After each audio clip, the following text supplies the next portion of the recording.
Assalamualaikum teman-teman. Salam Rahayu. Masih di Misteri Sumatera dan kita akan membahas tentang tewasnya Mahapati Gajah Mada di Tumihang dengan part ke-20 dengan judul Benarkah Kepala Gajah Mada dipenggal dan kenapa? Oke teman-teman, itu judul di episode ke-20.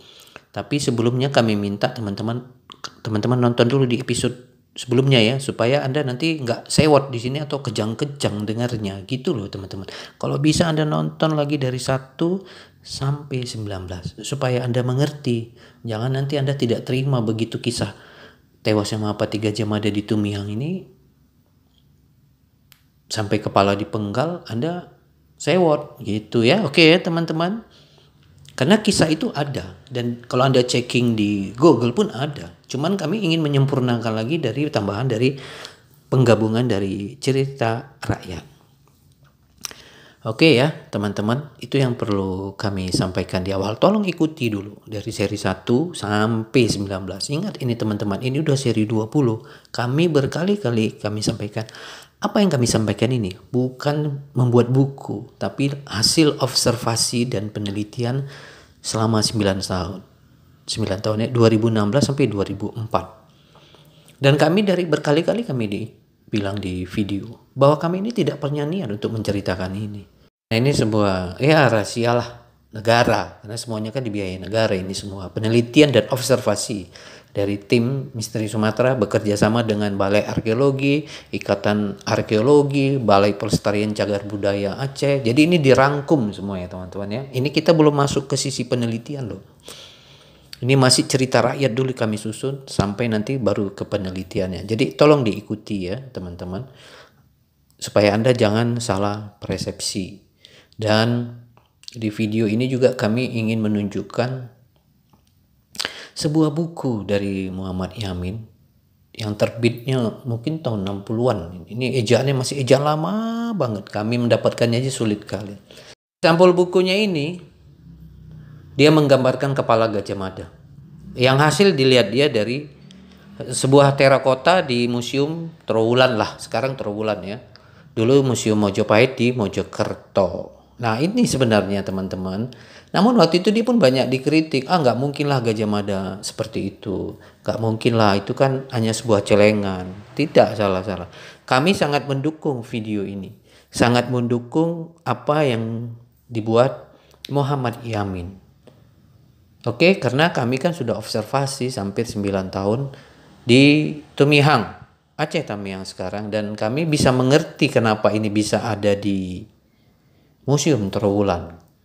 Oke, dan juga kenapa dulu kami pernah ke Candi Singosari di Malang. Kalau Anda Candi Singosari di Malang, pasti akan ada cerita bahwa patung kepala Gajah Mada itu pertama kali itu ditemukan di Candi Singosari. Nah, Anda kalau bisa berkunjung ke sana, jadi lebih enak. Karena kami kan sudah biasa ke Candi Singosari di Malang. Nah, jadi kita di episode ini akan menceritakan tentang masalah kepala Gajah Mada. Kenapa dia kepala gambarnya dan pada umumnya itu sudah menyebar. Nah, kisah itu di awal di Tumihang yang sekarang Aceh Tamiang. Makanya kalau bisa Anda ikuti di episode sebelumnya ya. Kalau ini 20 berarti paling tidak Anda membaca di 18, 19 gitu. Baru Anda masuk ke sini. Kalau Anda langsung masuk sini Anda nggak nyambung ya. Jadi kalau Anda nanti berkomentar terlalu kritik begini-begini akan cerita ini, udah jelas Anda tidak mendengar video dari awal atau dari 18, 19. Kalau Anda mendengar pasti Anda mengerti. Oke ya teman-teman, saya hanya menyambung dari seri 19. Nah, dikisahkan di dalam seri 19 itu bahwa 7 panglima bertempur dengan Mahapati Gajah Mada di kampung Mojopahit yang sekarang jadi kampung masjid. Disitulah dulu kami tahu tempatnya itu ya, kami kan sudah observasi. Ikuti aja dulu cerita ini teman-teman ya secara bertahap. Nah, yang ingin kami sampaikan di sini dulu bahwa ada dua versi, ada yang bilang ditikam, ada yang kepalanya dipenggal. Menurut tokoh-tokoh masyarakat di kampung masjid di tahun 2016 itu yang kami kenal, Sebenarnya tidak ada yang salah dalam cerita itu. Dia ditikam dulu, baru kepalanya dipenggal. Begitu yang sebenarnya. Karena tidak bisa memenggal kepala Gajah Mada kalau nggak dia ditikam dulu. Begitulah ceritanya teman-teman. Nah pertanyaannya, kenapa harus dipenggal? Karena itu adalah sebuah syarat yang harus dilakukan. Oke ya teman-teman. 7 panglima ini ada satu lawan yang paling hebat di antara 7 panglima ini. Tolong ikuti dulu di seri minimal 18-19 ya, supaya Anda tahu siapa 7 panglima itu dari mana gitu. Karena kami akan bilangkan bahwa 7 panglima itu dari gabungan beberapa kerajaan di pesisir antara Haru dan hingga ke Aceh gitulah ya, antara ada Samudra Pasai, Perla, Idi-Pidi dan juga Aceh Besar, Kutaraja. Itu ya teman-teman ya. Jadi itu penggabungan. Nah, ada yang paling sangat terkenal yang namanya Hantomanu. Hantomanu itu tidak pernah mandi dia, teman-teman ya. Ingat, Hantomanu itu kuat. Kuat dan paling sakti lah mungkin di antara 7 itu, tapi dia nggak pernah mandi, tahan tikam, tahan tembak semuanya. Dia bisa mengimbangi kekuatan Mahapati Gajah Mada. Oke ya, Anda bisa cek aja lah dulu dari di Google juga ada cerita itu, cuman tewasnya dia dipenggal itu lebih banyak di cerita rakyat. Jadi antara ditikam baru dia dipenggal. Nah, perang itu 7 hari 7 malam. Jadi 7 panglima ini untuk membunuh satu Gajah Mada itu butuh 7 hari 7 malam. Oke ya teman-teman ya, 7 hari 7 malam. Dan akhirnya dia ditikam dan kepalanya dipenggal. Sekali lagi kami bilang kepalanya dipenggal. Dan menurut kisah di masyarakat, kepalanya itu dibawa ke Mojokerto, ke Mojopahit. Oke ya teman-teman. Jadi supaya teman-teman, nah kenapa kepala itu harus dipenggal? Karena Gajah Mada memang harus dipenggal dan kepalanya harus dibawa ke Mojokerto. Karena kepalanya itu dan badannya harus dipisahkan oleh laut. Dan itu syarat untuk bisa menghentikan semua kesaktian Mahapati Gajah Mada. Oke ya teman-teman, ingat ya Gajah Mada itu sakti lah teman-teman. Suka nggak suka semua harus mengakui. Orang di Tumihang di Aceh juga mengakui bahwa Gajah Mada itu sakti. Karena efeknya sampai sekarang. Kan ingat ya, kepalanya dipenggal dan badannya tinggal di Tumihang di Aceh, Tamiang, di lokasi di sekitaran kampung masjid itu. Oke ya, itu cerita yang mungkin banyak orang mendengar. Tapi tokoh masyarakat itu menyempurnakannya lagi. Ingat ya teman-teman ya, menyempurnakan kisah itu dan kami merangkumnya. Ingat, oke ya, kami merangkumnya.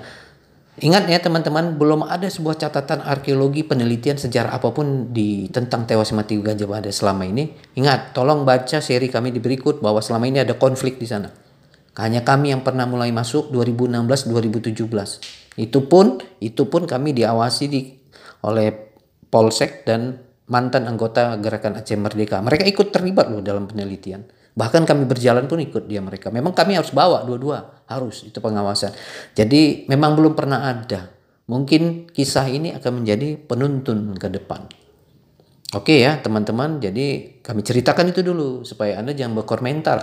Cerita di karang-karang lah gini.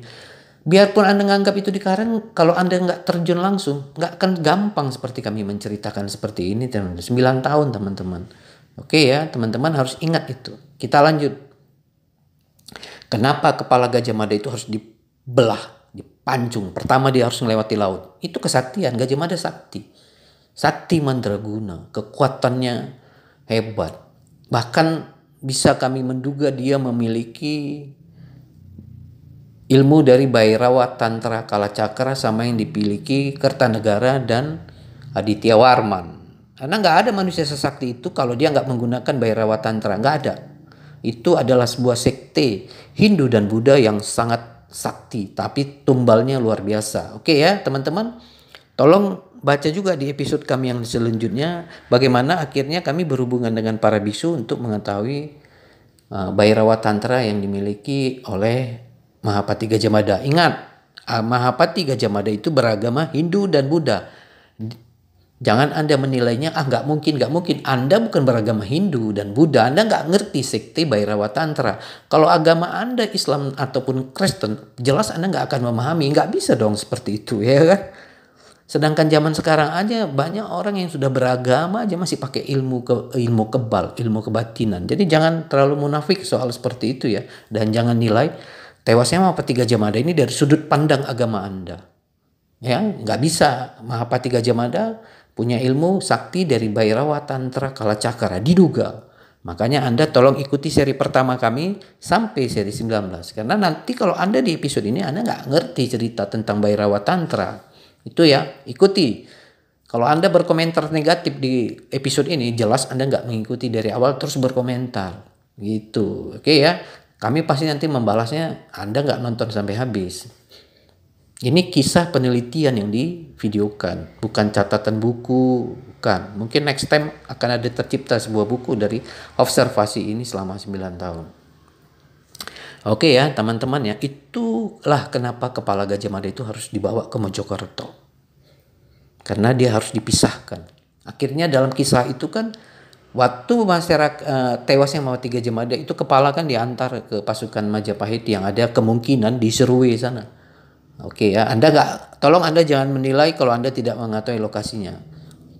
Di Serue dan dipulangkan ke Mojokerto. Oke, makanya ada sebuah kisah kalau Anda membaca baik-baik di kitab Negara Kertagama. Kami punya itu ya teman-teman. Jadi kami bisa membandingkannya. Ditulis di situ, Raja Hayam Wuruk waktu itu kalau tidak salah dia lagi acara, begitu dengar Mahapati Gajah Mada sakit, dia pulang buru-buru. Tolong baca kisah itu teman-teman. Anda kalau mengerti kitab Negara Kertagama itu, dan dia pulang buru-buru. Dan begitu dia mengetahui Gajah Mada sakit, dia terseduh-seduh merasakan pahit yang sangat dalam. Disitulah kami menduga itu yang datang adalah kepala Mahapati Gajah Mada. Kami menduga karena kami bisa merasakan, karena kami mengetahui tragedi di sini. Jika kita membaca kisah apa yang ditulis di dalam kitab Kertagama, itu kami bisa merasakannya. Kenapa dia harus bersedih selalu? Anda kalau nggak pernah ke Aceh Tamiang dan melakukan observasi dan melihat kejadian itu, Anda nggak bisa menilai kitab Kertagama itu. Tapi kami bisa. Karena kami sudah kedua sisi. Kan berkali-kali kami sudah bolak-balik ke Museum Mojokerto. Kami sudah melihat kepala terakota, kepala Gajah Mada itu yang ada di Museum Mojokerto. Anda datang aja ke sana Anda. Ada yang bilang celengan lah. Itu aplikasi teman-teman.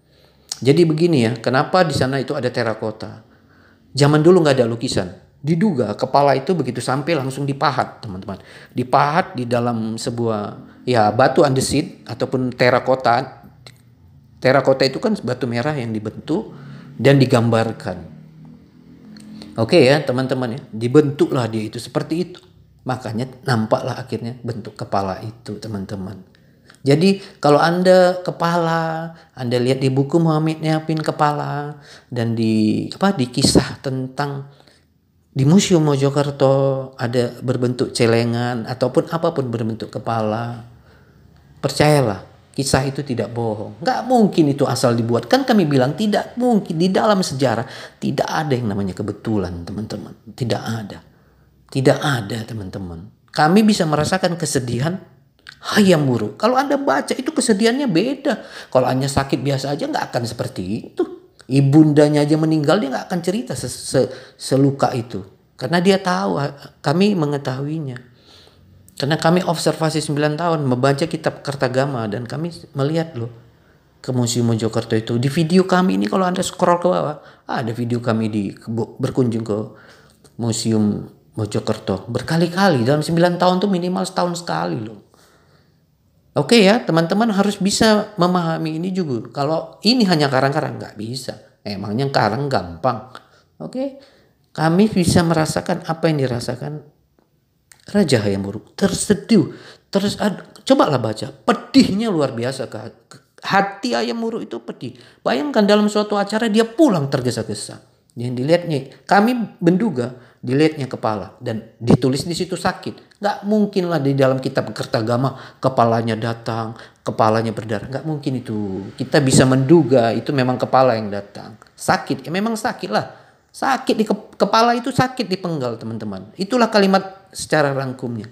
Sebenarnya kalau senior mentor kami di arkeologi, kalau kita melihat kitab Kertagama yang asli, itu kalimat bukan sakit. Ingat ya teman-teman ya, di dalam kitab Kertagama yang asli, kalau ejaan yang asli itu bukan sakit, teman-teman.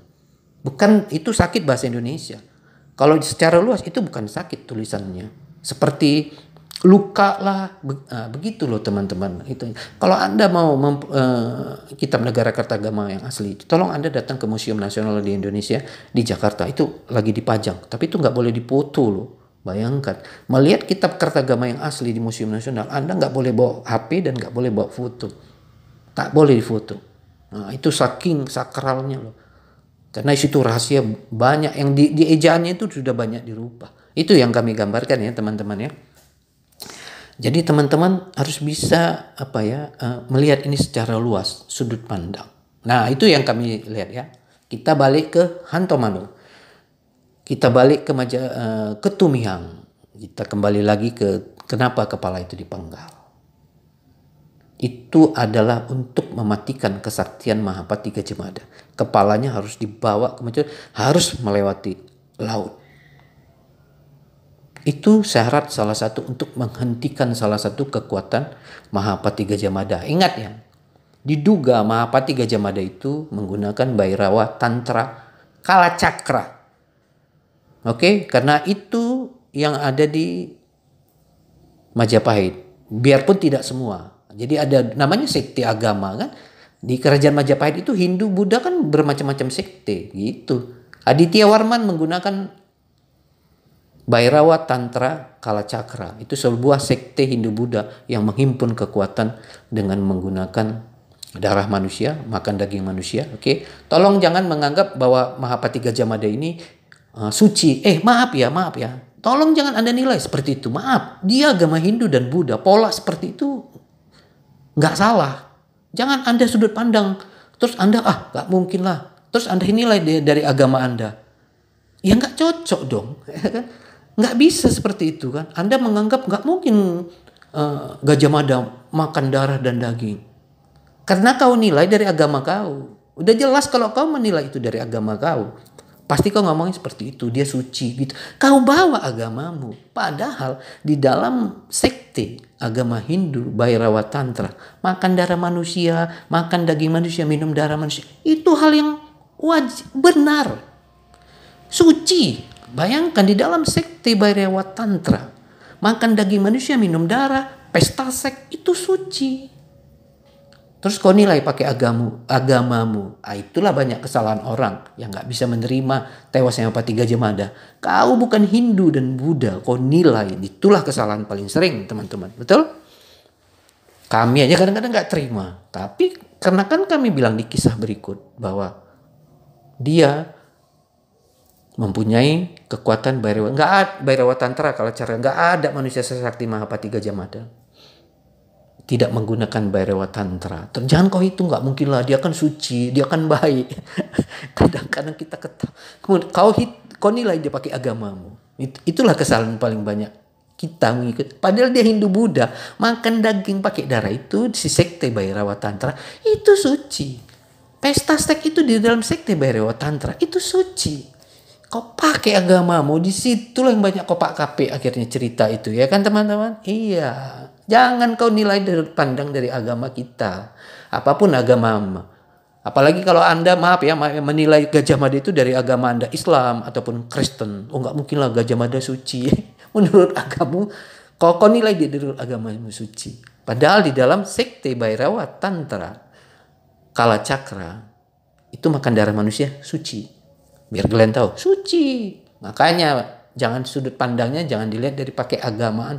Enggak banyak kan akhirnya seperti itu yang terjadi. Anda menilainya seperti itu. Makanya kami bilang dari awal, seringkali kami lihat orang menilai Gajah Mada itu seperti agama dia gitu, suci, enggak mungkin lah.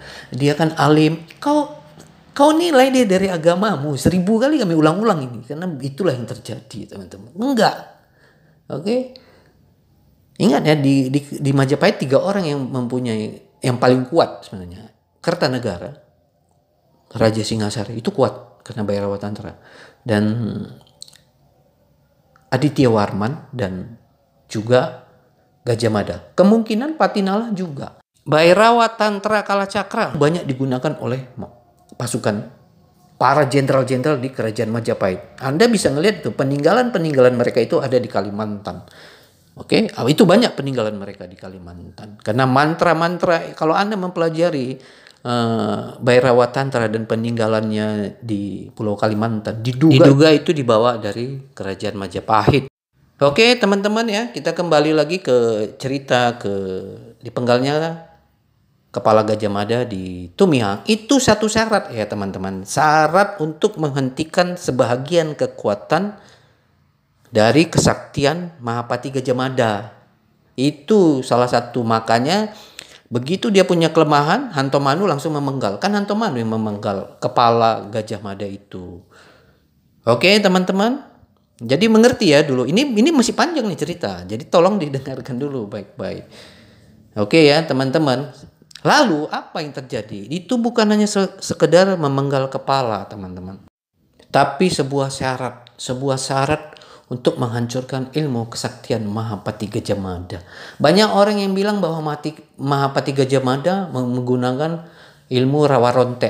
Kalaupun Anda mengerti ilmu rawa ronte itu warisan dari Bhairawa Tantra Kalacakra di tanah Jawa sana, teman-teman. Anda boleh cek di Google. Orang-orang sakti di zaman itu, bahkan ilmu Bhairawa Tantra Kalacakra di sana banyak kisah bisa membangkitkan mayat lagi. Anda pikir ilmu itu ilmu main-main. Ingat ya sekali lagi, Anda boleh cek di YouTube bahwa ilmu Bhairawa Tantra Kalacakra itu yang digunakan orang-orang sakti di tanah Jawa itu bisa membangkitkan orang mati loh. Bukan main-main teman-teman. Itu bukan ilmu kaleng-kaleng. Itulah yang dihadapi 7 panglima untuk membunuh Gajah Mada. Bukan pekerjaan enak. Bagaimanapun kita akui Mahapati Gajah Mada itu kuat. Oke, ingat ya, sudut pandangnya ini diubah dulu. Oke, jangan Anda menganggap mana mungkin Gajah Mada pakai ilmu itu. Gajah Mada kan alim, nggak mungkin lah dia baik. Aduh, kalau kau ngomong kayak gitu, udah pasti kau bukan agama Hindu dan Buddha. Kau pakai dia menilai dengan agamamu yang kau anut sekarang. Itu adalah hal yang salah. Itulah kenapa banyak dibantah. Anda membantah tewas mati Gajah Mada karena Anda tidak mengerti ilmu yang dipakainya dan Anda juga bukan Hindu dan Buddha. Kalau agama Hindu dan Buddha tahu kelemahan Bhairawa Tantra ini. Anda mau tahu warisan Bhairawa Tantra yang masih ada di Nusantara ini. Kalau Anda ke Bali, Anda pernah dengar yang namanya Lea. Itu adalah warisan Bhairawa Tantra. Oke? Kalau Anda ya pergi ke Kalimantan, yang Anda pernah mungkin istilahkan namanya kuyang, itu juga warisan dari Bhairawa Tantra. Jadi jangan Anda pikir itu ilmu yang biasa-biasa. Enggak, itu memang ilmu hebat teman-teman. Itulah salah satunya dipenggal kepala Gajah Mada. Dia akan laut dia akan selesai. Dia akan selesai teman-teman. Oke, nggak percaya contoh salah satu ilmu Bhairawa, Anda bisa nggak yang namanya Lea? Itu coba dia Lea itu suruh nyebrang ke Pulau Jawa ngelewati Selat Bali. Nggak bisa. Anda nggak percaya lagi ilmu Bhairawa Tantra yang seperti itu? Anda kenal cerita kuyang di Kalimantan. Coba dia suruh seberang ngelewati Laut Jawa. Nggak akan jalan teman-teman. Itulah kelemahannya. Informasi ini kan 1000 kali kami sampaikan di sini. Informasi ini kami dapat karena kami belajar dibimbing oleh seorang biksu di tanah Padang Sidimpuan di Tapanuli Selatan yang khusus menjaga percandian Padang Lawas Utara yang memiliki salah satu ilmu Bhairawa Tantra tapi beda. Ini Heruka. Sama-sama serupa tapi tak sama. Tapi nggak jauh beda itu katanya. Oke teman-teman, bisa memahami kan sekarang sampai di sini. Kenapa kepala Gajah Mada itu harus dipenggal? Kalau nggak mati dia teman. Kalau dipenggal, kalau Anda tadi udah kita cerita ilmu rawa ronte. Mirip-mirip, tapi ilmu yang dipakai Mahapati Gajah Mada dari Bhairawa Tantra itu lebih hebat ronte. Oke, jadi ini nggak main-main. Oke, itu ya teman-temannya, kepala Gajah Mada itu harus dibelah dan dibawa menyeberangi lautan. Kan udah kami kasih contoh tadi itu. Kenapa dia harus? Karena ilmunya harus itu, teman-teman. Salah satu syarat. Oke ya teman-teman, itu yang bisa kami lanjutkan, kisahkan di episode ini. Kami akan cerita di episode berikutnya lagi apa yang akan dilakukan oleh 7 panglima itu. Karena bukan hanya kepala dipenggal teman-teman, ada syarat yang harus dilakukan lagi. Kami akan cerita di episode berikutnya, karena kalau digabung sini itu terlalu panjang, jadi kurang nyaman teman-teman ya. Nah tapi ingat, jika Anda memprotes dan gak terima kepala Gajah Mada itu dipenggal, kami jamin Anda bukan beragama Hindu dan Buddha. Ingat ya, jangan nilai dari sudut pandang agama Anda tentang tewasnya mati Gajah Mada di Tumihang. Dan ingat, dia beragama Hindu dan Buddha di dalam sekte Bhairava Tantra. Apa yang dianut ilmu kesaktian Gajah Mada ini adalah hal yang paling suci menurut agama mereka. Jadi kita jangan nilai itu dari sudut pandang agama. Untuk episode berikut, tolong teman-teman mempelajari dulu ya dari awal supaya Anda mengerti Bhairava Tantra, dan tolong siapkan mental Anda untuk episode berikut karena kisahnya akan lebih kurang mengenakkan, tapi memang itu harus dilakukan oleh 7 panglima untuk memangkas kekuatan gaib, ilmu kebatinan tingkat tinggi yang dimiliki oleh Gajah Mada yang didapatnya dari sekte Bhairava Tantra Kalacakra. Oke, kita ketemu di episode berikut. Jangan lupa like, komen, dan subscribe.